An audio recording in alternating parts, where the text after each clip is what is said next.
अगर आप लोग भी कुछ हल्का और हेल्दी खाने के शौकीन हैं तो आप इस हंकट वेजिटेबल चीज़ सैंडविच की रेसिपी को बनाकर ज़रूर ट्राई कर सकते हैं, जिसके लिए आपको किसी भी टोस्टर की ज़रूरत नहीं है। जो घर पर ही रखे तवे से बहुत ही ज़्यादा क्रिस्पी बनकर तैयार होते हैं। तो आप भी एक बार इस रेसिपी को ज़रूर बनाकर ट्राई कीजिए। तो चलिए आज की रेसिपी शुरू करते हैं। इसके लिए मैंने फ्रेश दही लिया है, जिसको कि मैंने रात को ही जमा कर रखा था। दही को अब हमें हंकट बनाने के लिए इसको मैंने एक साफ कपड़े में निकाल लिया है। आधा कटोरी के करीब मैंने दही ली है। दही को मैंने एक कपड़े में रुमाल में निकाल कर रख लिया है। अब हम इसे कम से कम आधा घंटा के लिए रख देंगे, जिससे कि जितना भी इसमें एक्स्ट्रा पानी होगा वो अच्छे से निकल जाए। ये देखिए, बिल्कुल बांध कर मैंने रुमाल को रख दिया था। आधा घंटे बाद जितना भी दही में पानी था वो निकल चुका है। उसको हमने एक बाउल में निकाल लिया। अब मैंने कुछ सब्जियां चॉप की हैं, जिसके लिए मैंने प्याज, टमाटर, शिमला मिर्च, खीरा, चुकंदर, पनीर और कॉर्न्स, इन सभी चीज़ों को भी बारीक चॉप कर लिया है। मैंने इसके साथ ही एक हरी मिर्च को भी बारीक चॉप कर लिया है। आपके पास जो भी कोई सब्जियां घर पर अवेलेबल हो, आप उन सभी सब्जियों को चॉप करके इसमें डाल सकते हैं। इसके साथ ही मैंने ऊपर से चॉप किया हुआ इसमें हरा धनिया डाल दिया। सभी चीज़ों को डालने के बाद अब जो हमने हंकड़ लिया था उसके साथ अब हमें इन सभी सब्जियों को अच्छे से मिक्स कर लेना है। ये देखिए, बिल्कुल अच्छे से सभी सब्जियों के साथ मिक्स करने के बाद अब हम इसमें एक छोटे चम्मच मिक्स हर्ब्स डालेंगे, एक छोटी चम्मच चिली फ्लेक्स, एक छोटी चम्मच ऑरिगेनो और एक छोटी चम्मच हम इसमें नमक डालेंगे। सभी चीज़ों को डालने के बाद अब हम इसे अच्छे से मिक्स कर लेंगे।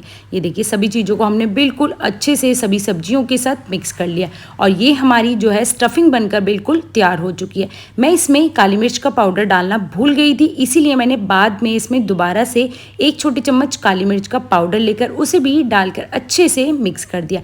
काली मिर्च डालने से इसका जो फ्लेवर है वो बहुत ही ज़्यादा अच्छा आता है, इसीलिए काली मिर्च का इसमें जरूर यूज। अब मैंने 2 व्हाइट ब्रेड लिए हैं। अगर आपके पास मल्टीग्रेन या ब्राउन ब्रेड है आप उसका भी इसमें यूज कर सकते हैं। एक ब्रेड पर मैंने हरे धनिए की चटनी लगाई है, जिसको कि मैंने पहले ही बनाकर रखा हुआ था। वो बिल्कुल थोड़ी सी ही बची थी, तो इसीलिए मैंने उसका भी इसमें यूज कर लिया। हरी धनिए की चटनी लगाने के बाद अब हमने दूसरी ब्रेड पर टोमेटो केचप लगाई है। टोमेटो केचप लगाने के बाद इसे भी पूरे ब्रेड पर अच्छे से हम लगा लेंगे। दोनों ब्रेड पर हमने अच्छे से हरी धनिए की चटनी और टोमेटो केचप को लगा लिया। अब जो हमने हंकट की स्टफिंग बनाकर तैयार किया उसे हम इसके ऊपर रख देंगे। ये देखिए, स्टफिंग बिल्कुल अच्छे से इसके ऊपर रखी, जिससे कि इसका बहुत ही ज़्यादा अच्छे से टेस्ट आता है। स्टफिंग रखने के बाद अब हम इसके ऊपर एक चीज़ रख देंगे। चीज़ स्लाइस रखना बिल्कुल ऑप्शनल है। अगर आप इसको ऐसे ही सेक कर खाना चाहते हैं तो आप इसको ऐसे ही तवे पर डालकर सेक सकते हैं, पर चीज़ से जो हमारे सैंडविच है उसका टेस्ट बहुत ही ज़्यादा अच्छा आता है, इसीलिए मैं इसमें एक चीज़ स्लाइस का यूज़ कर रही हूँ। अगर आपके पास मोज़रेला चीज़ है तो आप उसका भी इसमें यूज़ कर सकते हैं। चीज़ स्लाइस के ऊपर मैंने दोबारा से मिक्स हर्ब और ऑरिगेनो और चिली फ्लेक्स तीनों ही चीज़ों को डाल दिया है। डालने के बाद अब जो हमने हरे धनिए की चटनी वाला जो ब्रेड बनाकर तैयार किया उसे हम इसके ऊपर रख देंगे। ये देखिए, अच्छे से रखने के बाद प्रेस कर देंगे।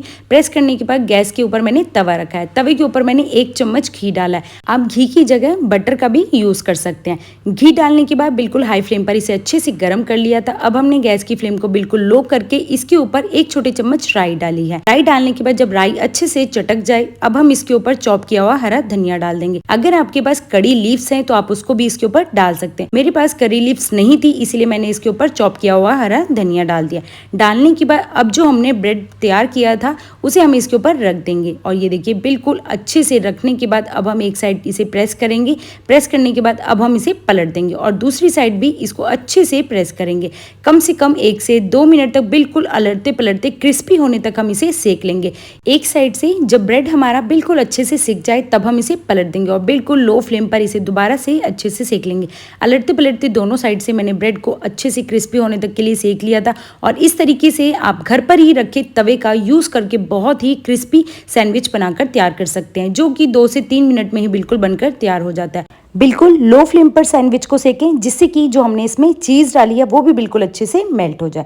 ये देखिए, अलटते पलटते दोनों ही साइड से मैंने बिल्कुल अच्छे से सैंडविच को सेक लिया है। अब हम गैस की फ्लेम को बिल्कुल बंद कर देंगे और ये देखिए, सैंडविच हमारी बनकर बिल्कुल तैयार हो चुकी है। अगर आप लोग डाइट पर हैं और बिना घी या बटर के ही खाना पसंद करते हैं तो आपके लिए मेरे पास एक और ऑप्शन है। आप चाहें तो इस तरीके से भी ब्रेड को बनाकर तैयार कर सकते हैं, जिसके लिए मैंने 2 व्हाइट ब्रेड ली हैं। ब्रेड के साइड्स के स्लाइस को हम कट कर लेंगे। ये देखिए, जो ब्रेड का ब्राउन पार्ट होता है उसको मैंने निकाल दिया। आप इसके ब्रेड क्रम्स भी बनाकर यूज कर सकते हैं। अब जो हमने हंकट की स्टफिंग बनाकर तैयार की थी उसे हम ब्रेड के स्लाइस के ऊपर रख देंगे। आप चाहें तो हरे धनिये की चटनी के ऊपर भी इसको लगाकर रख सकते हैं, नहीं तो आप ऐसे भी सिंपल ब्रेड के ऊपर ही इसको लगा सकते हैं।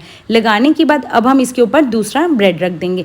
ब्रेड रखने के बाद इसको अच्छे से हाथ से प्रेस कर देंगे और ये देखिए बहुत ही झटपट बन जाने वाला हमारा ये हंकट सैंडविच बनकर तैयार हो चुका है। अक्सर हम लोग मेट्रो स्टेशन या कहीं पर भी सैंडविच लेते हैं तो वो बिना फ्राई या बिना ही तले हमें इसी तरह से सैंडविच पैक करके दे देते हैं, जिसका टेस्ट बहुत ही ज़्यादा अच्छा होता है। तो ये देखिए बिल्कुल घर पर आप 5 मिनट में ही इस सैंडविच को बनाकर तैयार कर सकते हैं। और इसी तरह से जो हमने दूसरा सैंडविच बनाकर तैयार किया था, ये देखिए उसकी ऊपर की लेयर कितनी ही ज़्यादा क्रिस्पी है। इसकी आवाज़ से ही आपको पता चल रहा होगा कि कितने ज़्यादा क्रिस्पी हैं। अब हम इन्हें भी बीच में से कट कर लेंगे। जो हमने इसमें चीज़ डाली थी वो भी बिल्कुल अच्छे से मेल्ट हो चुकी है और ये देखिए बहुत ही स्वादिष्ट हमारा ये हंकट सैंडविच बनकर तैयार हो चुका है। आप इस सैंडविच को कभी भी बनाकर खा सकते हैं क्योंकि ये बहुत ही ज़्यादा एक हेल्दी ऑप्शन है। आप चाहें तो इसको अपने बच्चों के लंच बॉक्स में भी दे सकते हैं या आप इसे ब्रेकफास्ट या एज अ स्नैक्स भी बनाकर खा सकते हैं, जो कि बहुत ही ज़्यादा हेल्दी होते हैं। आप भी मेरी इस हंकट सैंडविच की रेसिपी को एक बार बनाकर ज़रूर ट्राई कीजिए और वीडियो पसंद आए तो चैनल को लाइक करें, शेयर करें, सब्सक्राइब करें।